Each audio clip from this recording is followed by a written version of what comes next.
We just got the jobs report for October. It did not look good. The jobs number came in at 12,000 jobs added.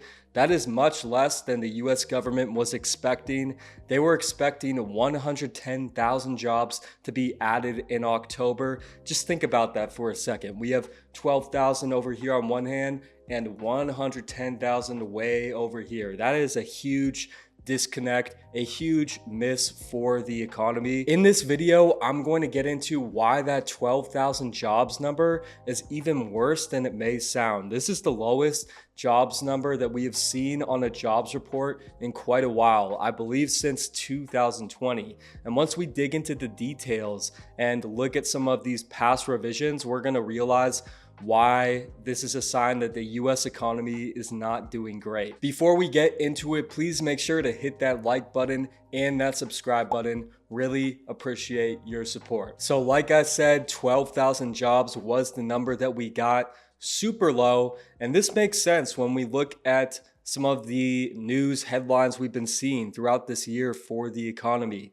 We've been seeing constant reports of layoffs from big tech companies, smaller businesses, all types of different businesses.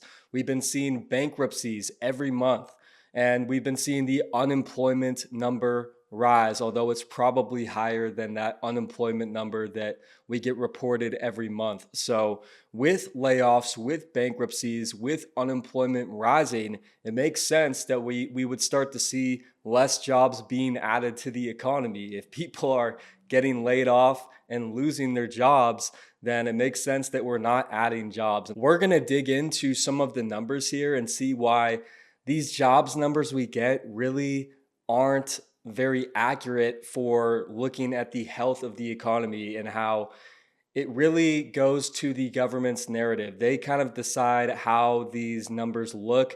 And when we think about things like government jobs, that plays a huge role in pumping these numbers up and making the economy look better than it's actually doing.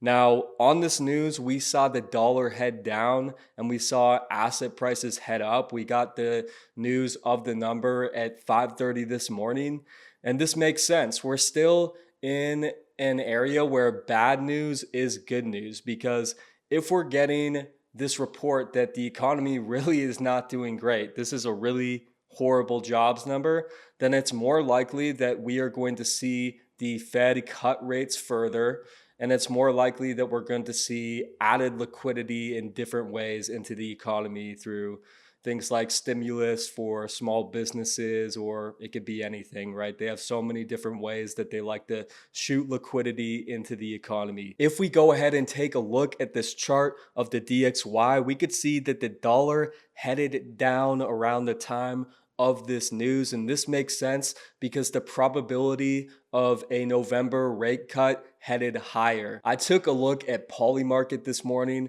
and I saw that the odds for a 25 basis point cut in November jumped from 84% to 93%. So people are starting to bet more heavily on that 25 basis point cut in a couple days here. And we know if we get that, that is going to be a bullish catalyst for asset prices. Asset prices like that because when rates go down, it means it's easier to borrow, which means the broad money supply expands, which means asset prices go up. So the stock market up a little bit today, Bitcoin up a little bit today, and that is expected as bad news is still good news. Now, if we go ahead and dig a little bit deeper into the details here and we look at some of the different sectors and how many jobs were added or lost there, we could see that two areas where a lot of jobs were lost are manufacturing and professional and business services. They both saw over 40,000 jobs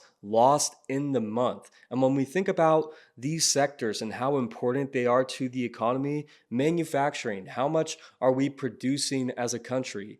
If we're seeing less demand for manufacturing and we're seeing less jobs added, that is a sign that we are just seeing less demand, right? There's less businesses out there and individuals who are demanding these products that we're manufacturing. So it's very telling that if we're seeing jobs lost in manufacturing, that is a result of a slowing economy. We can also look at professional and business services. What are these services? They're things like marketing, consulting, legal services, accounting. Who uses these businesses?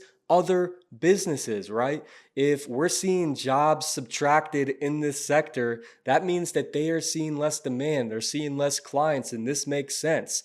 With all the layoffs we've seen, with all the bankruptcies, if you're a company and you go bankrupt, well, then all the legal firms that you worked with, marketing firms, accounting firms, all these services, they lose a client. So I think it's telling that if we're seeing jobs lost in professional and business services, that means that the business environment is hurting. They're cutting down on the services they use, or they're going out of business. Now, another thing that we want to keep in mind is a lot of these manufacturing businesses or these businesses and professional and business services, they may be looking to cut down on their human resources as we see AI applications get better, as we see robotics improve. You can think about manufacturing. If you can automate that whole system and cut humans out of the equation, then you can save a lot of costs that you would otherwise be spending on someone's salary. So that's just another thing to keep in mind, and another reason why we may be seeing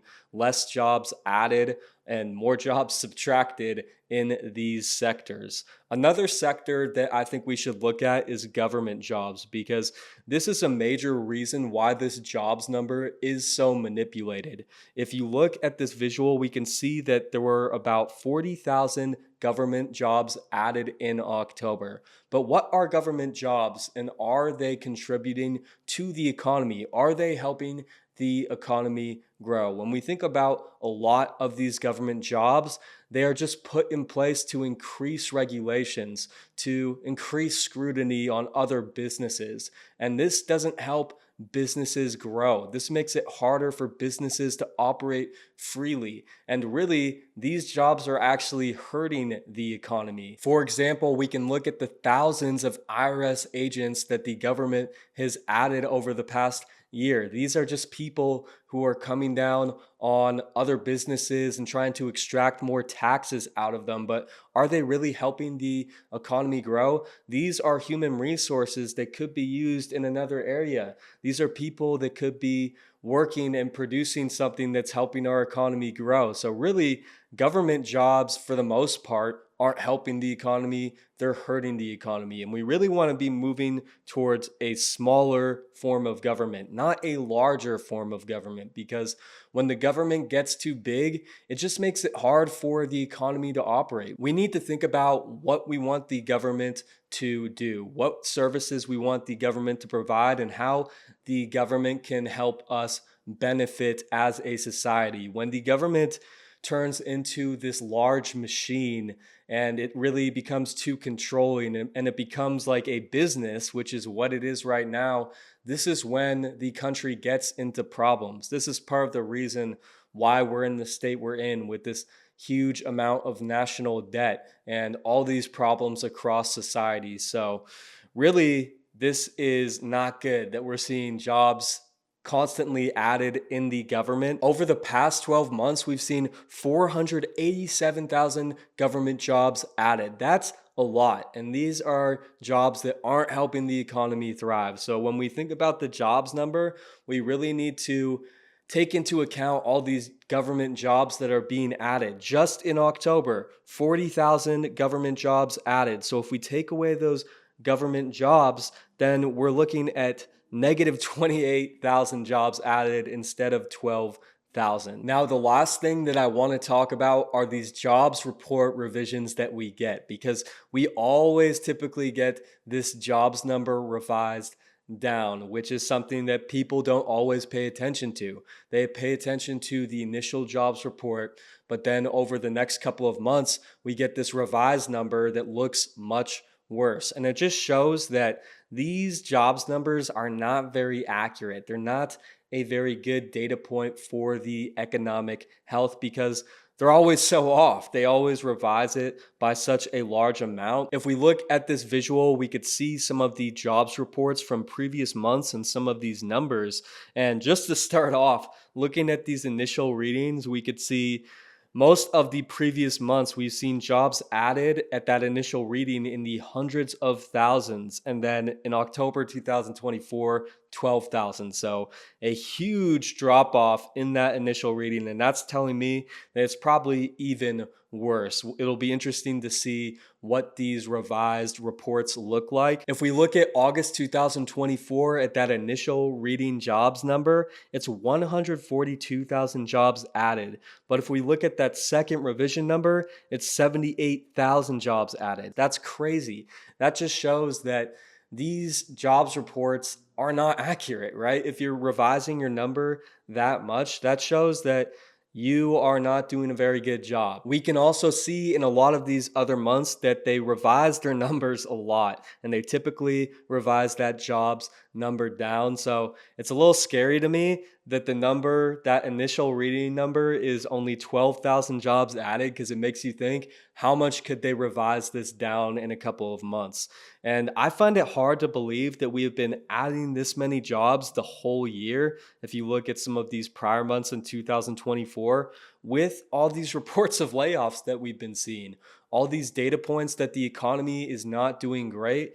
And I think that people may be getting false confidence in the economy by taking these jobs reports too seriously. When you take into account these revisions and then the amount of government jobs that the US adds every month, the numbers start to not look so great. So this is just something that we need to keep in mind. These numbers that we get for the jobs report are fit to the government's narrative. If they want to hide that the economy is weakening and maybe weakening more than we think, then we're going to see a better jobs number, and then it's going to get revised down in the following months. So it'll be interesting to see what happens with these jobs numbers for the rest of the year, and if we continue to see a low number by their report. Another thing I was thinking about is we just got some pretty bad economic data today, and we know that the markets are somewhat pricing in a Trump victory in a couple of days here with this election coming up. If we get a Kamala Harris victory, we could see this be a big rug pull for the markets. If people are pricing in a Trump victory and we get a Kamala Harris victory and we're getting more and more data that the economy is struggling, we could see a lot of fear set into the markets upon that outcome. To wrap it up with some main takeaways from this jobs report, my first takeaway is that this makes sense. With how many reports of layoffs and bankruptcies that we've been seeing, it makes sense to see a much lower jobs number, at least for that initial reading. So I'm not surprised. My second takeaway would be, when you look at the sectors of manufacturing and professional and business services, how much these sectors are struggling, this is a very bad sign for the economy. If we're producing less and we're seeing less business activity, that is not a good sign. And my final takeaway would be, take this jobs report with a grain of salt. We will have to see what the revised number is in a couple of months, but we know that they always revise this number. They typically revise it down, so it'll be interesting how negative we could go with this number. And also think about the government jobs that are added, over 400,000 over the past 12 months. That's a lot, and that is going to make the number look better than it actually is. We want to think about jobs that are actually helping the economy grow and helping our society grow. That wraps it up for this video. If you didn't like and subscribe, please make sure to do that now. Thanks for watching. I'll be back soon.